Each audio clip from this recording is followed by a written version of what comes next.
Very good morning. The Yeah, I think the first session in a hall on day 2 is a tough one. Everyone has a probably a long first day at the event. We had a good time yesterday. I'm Navin Joshua. I represent GreenHonchos. I don't know about the unfair advantage, but we do partner with brands who are anywhere in their e-commerce roadmap around consulting, growth, automation, performance, scale, up to profitability. I think that's where the holy grail these days. With a bit of the funding winter, I think it becomes even more possible to focus on the North Star metric of profitability, which is probably what every business is and should never take their eyes off in any environment. I've got a 15-minute slot. I'll try and wrap it up in 10. I'll just talk very specifically, because I do know about D2C brands. I'll just talk about some metrics. I think the metric that we always talk about is ROI. I'm calling them as D2C growth barriers. What challenges do businesses face when they want to scale their own e-commerce? I believe the fragmented tech ecosystem is one of the biggest issues. What tech to use? I think it's probably one of the most complex use cases. Marketplaces have democratized that very well. Pre-COVID, I think brands that wanted to go online or B2C, marketplaces was also B2C. All the post-order conveniences of logistics, payments, etc. Capped off in terms of profitability. It wasn't a challenge for D2C brands to take care of. They knew what their margins were, and they got a net sale remittance out of it. When it comes to the D2C, I think there are a lot more hard yards to do. There's organic, there's paid, there's platform, there is post-order, there is communication, there's personalization. Each metric runs into each other. And that's where I think some of the problems are in terms of what D2C brand owners face as a challenge ongoing, that which is whose metric. I think I'd just like to pause here and focus on, I think we're always talking about ROAS, ROI and conversion being the key metric for profitability. I totally disagree. I think all these three are, they're not even metrics, to be honest. They are derivative metrics. They are derived from some other metrics. X divided by Y is equal to an ROI or a ROAS or a conversion. No one can increase ROI or conversion. You can increase click-through rate, you can increase add to cart, you can increase cart to conversion. These are actually the only three metrics you can, as a business or brand or marketer, focus on. Challenges remain high customer acquisition, low retention, lot of fragmented data for decision making, to be a little bit inconsistent, I think, and obviously conversion rate. I'll talk a little more about these metrics that I feel move the needle. We have some kind of a monitoring framework in place to look at the input funnel itself on D2C. When I talk about the input funnel, we're talking about what we call as TOF or top of the funnel, commonly. The website at the entry point makes a big difference.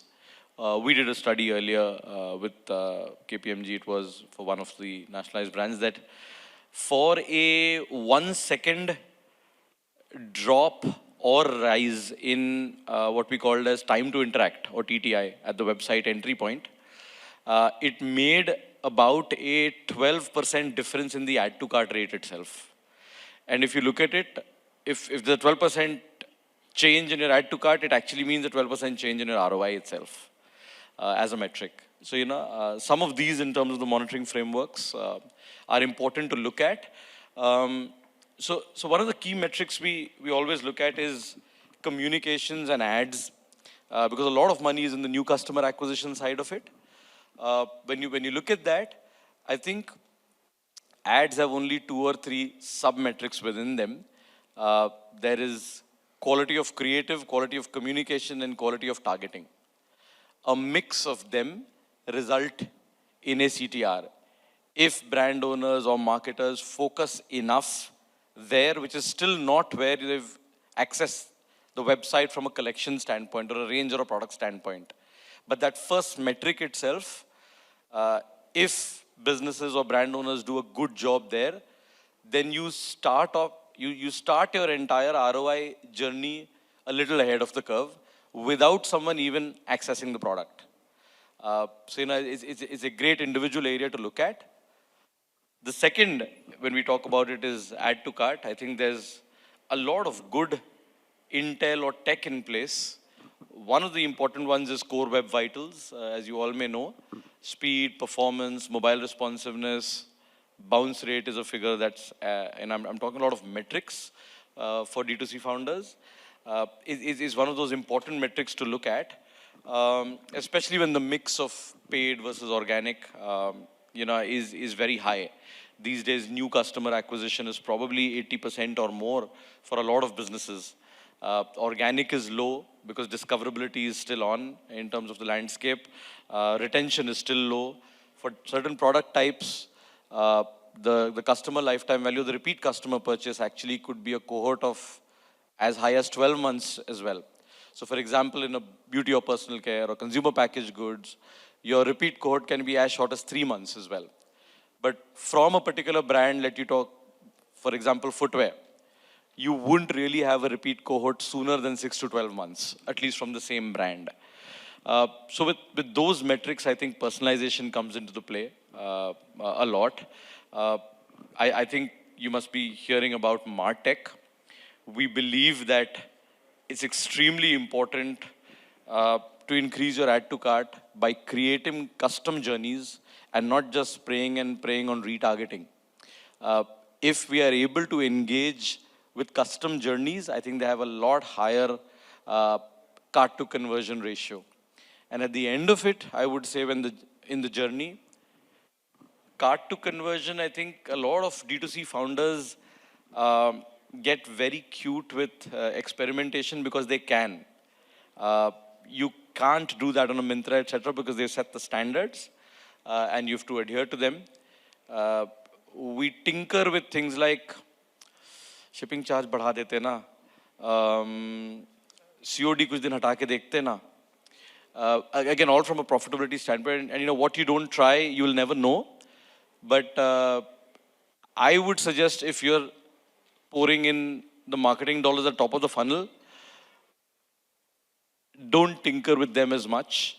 A lot of there are good and best practices off the checkout, and we shouldn't make it overcomplicated to try and play with the profitability there. We'd rather start with the funnel itself, get the right paid sort, get the right algo going in the top 20 products. And Amazon also says in India, the top 40 products on any catalog listing page gives 83% of all the business. So if you have a large category, figure out what the top 40 products need to be, because the conversion is going to come from there itself, because the viewport on a mobile is 4 products at a time and 10 scrolls is 40. No one does more than that. In fact, most of the pages don't load up very well after the 10th swipe. So that's parts of the reason, why we believe that probably the North Stars of profitability need to be looked at elsewhere. For D2C founders, I think the question's always been, can you scale with profitability? Because it seems to be an either or most of the time, that now we will scale and then we'll stabilize and then we'll scale again. We don't believe that that's the way to go. We do believe that you need to work on organic, although it's slow, but it's very steady, which is SEO, as you know. You need to work on retention marketing, which is where MarTech comes into play, because paid marketing does well on the back of them. It's not something to be done sequentially. In typical D2C, I don't know where this go, but yeah, in typical D2C, I think the conversion rates in general span anywhere around about 0.5 to about 2.5%, finally. And depending on category, depending on gender, depending on multi-brand within a website, etc., it ranges from the min to the max. Where is the opportunity? I I believe that the leading marketplaces at an aggregated level, organic plus paid overall, high intent traffic, the conversion rates are at least 7 to 8%. So for us in the D2C side of the world, if you're at 0.5, you can go to 5. If you're at 2, you can go to 8. Imagine if we are able to work on each of these sub-metrics a little better. Uh, Profitability is something that would, I see the headroom basically in this gap. It's a discoverability journey. As long as brands have more organic and more retention or repeat customer rate or ratio, brands can go as high as even 5% conversion rate, which seems very, very far and slightly abysmal as I say it now. But it happens. It happens even now and can happen. Uh, and that's going to be the trend as customers become more and more used to D2C and probably switch from marketplaces because you're selling a story and a narrative, which is the biggest advantage of D2C because you speak to your consumer, and you're able to work on much higher repeat cohorts with them. I think ROIs, while cost of acquisition might get even higher in the competing landscape, but conversions can go up by over 100%, which makes the overall game of profitability a little more tenable. So, that would be, my few cents about how brands can scale with profitability. And that should always be the North Star metric. I'm open for questions. We've got about 3 minutes more in time.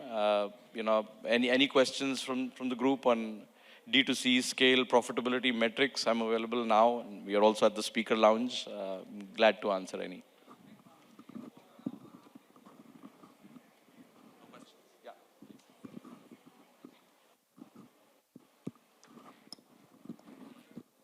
Okay. Hi, Navin. This is Anurag. I represent Trendway, which is a premium women ethnic wear. We are essentially into sarees and lehengas, designer ethnic wear. All right. So my question is that being the fashion category being dynamic, as you said, identifying the products and then again within the particular category and then marketing those or promoting those in order to get the maximum share of the revenue. So being a fashion category, how, because every 2 or 3 months it's been changing. So what is anything, any formula where we can, we will identify, okay, we do now also, but the challenge we face always is that, being it's very dynamic, highly dynamic, so we, sometimes we couldn't able to focus on that particular category, or that particular product, sorry. So then again, we have to shift the gears towards the, different. So how to, combat that and how to, take care of that? This is a very vast question, and I'll try to answer some of it, and we can obviously speak separately. Right, sure. But I think in the digital landscape, please have a seat. In the digital landscape, that's always a challenge because of the competition. You don't know when, who is marketing how much, what share of voice are you taking. There aren't great tools for you to be able to know this is my share of voice if I market this much. Uh, on marketplaces, it is slightly easier to be able to deduct basis reviews or basis the number of options you have within a subcategory and what share of volume you can do. There's some analytics available. On D2C, it's still a little tough, but I think campaign structure, you need to be able to, my advice would be to always have your entire spread of campaigns always running. I think what happens is we too often double up on marketing where the ROI is higher, but they stop performing because of freshness at any given point in time. Not only freshness of the product or the ad campaign, but the entire market scenario and the algorithm of, let's say, Google or Facebook. I think building up a broader category structure in your campaign manager itself so that all are firing at any point in time, even when the ROIs are low. Using automation is highly recommended by me in terms of ad budget management. Bringing in stop loss into that, we can talk more about how it can be done. So that, and also obviously planning on the replenishment side. Because in fashion, typically, since you're talking about trend, what ends up happening is on marketplace you sell product because it's like a shop in shop, and on your own D2C you can actually push market more, and you can actually sell the brand story narrative range of what's selling as well as not selling. So you will create your cohorts of bestsellers, you will create your metrics like full price merchandise sale. You should always have something on discounted. So there are many strategies to be able to get deployed together to make this work. Glad to speak a little more in detail. I love this topic, but for time, I just. I understand. Sure, we'll finish. Thank you for addressing. Yes, please. Yeah, we'll finish it. Just take one last question. One last question. Sure. Hi, myself Chandni, and I am representing a organic brand for home cleaning. So my question is that you talk about like profitability, and when we get involved into D2C market, there are so many hurdles which we face day to day for the different charges which we have to pay for all the automations you are talking about. So how do one receive a break even at what point? It's a tough one because it's very category driven as well. Because sometimes, like in your case, you're also educating. You're also creating discovery for a category, which typically earlier there were e-commerce friendly categories and unfriendly. Now probably every category has its own time and space. But I do believe it's important to create our growth and our scale metrics and our KPIs first. And it has to be a mix. I see your challenge because that's what I called in my first slide as the biggest challenge for D2C owners is a fragmented tech ecosystem. And everyone selling some product. Everyone suggesting to re-platform from something to something. And very often you don't know which metric is being impacted by which tool in the automation journey. So getting the tech stack right is probably the first thing, and figuring out what is the total cost of ownership. What from COGS or cost of goods to your cost of acquisition to your retention. As I said, organic needs to play. It's a long-term bet, but you must work on the returning customer and on organic. Those are the only tenets. I think the post-order journey is also extremely critical in terms of the communication.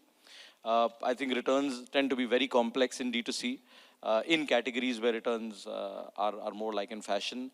I think communicating with the customer, trying to see a slightly longer term horizon, but I believe that even within a 6 month from launch, a business can be profitable, not only at the EBITDA level, but also at the net profit level. We can talk more, but I think I'm done for time. I'm happy to take any questions at the speaker lounge from anyone. Thank you so much.